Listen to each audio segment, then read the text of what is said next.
Hey, how's it going guys? Phil here, and this is a review for Linda's Essentials Stove Countertop Gap Cover.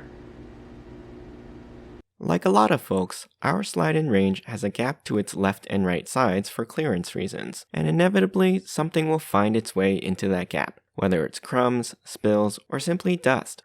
When we pulled our stove out during a recent renovation, there was a lot of dried-on sticky stuff on its sides and the adjacent cabinetry, which can't be good for the wood or the floors either.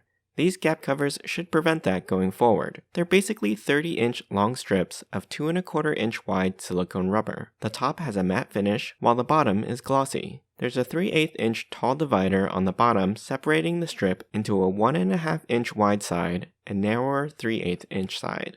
The rubber is approximately a 1/16 of an inch thick and is heat resistant and washable. Installation is pretty simple. You'll insert the divider into the gap with the wider side over your countertop and the narrow side towards the appliance. Depending on how wide the gap is, this may be a snug or a loose fit. These work best if your stovetop and countertop are exactly level, but will still work if there's a height difference, as my stovetop is a 1/4 inch higher than my countertops. Since my appliance has a depth of 26 inches, I'm going to use a sharp pair of scissors to trim the cover to length and follow along the profile of my countertop's edge. Then we'll do the same on the other side.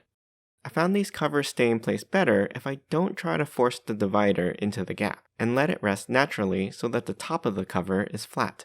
Now nothing can fall in the gap between the stove and cabinets, and spills can easily be cleaned up without me having to worry about food getting stuck in between the stove and cabinet and attracting ants or mold. I hope you enjoyed this review. You can ask me any questions in the comments. I'll put a link to the product in the description below. Don't forget to subscribe to my channel and join me next time.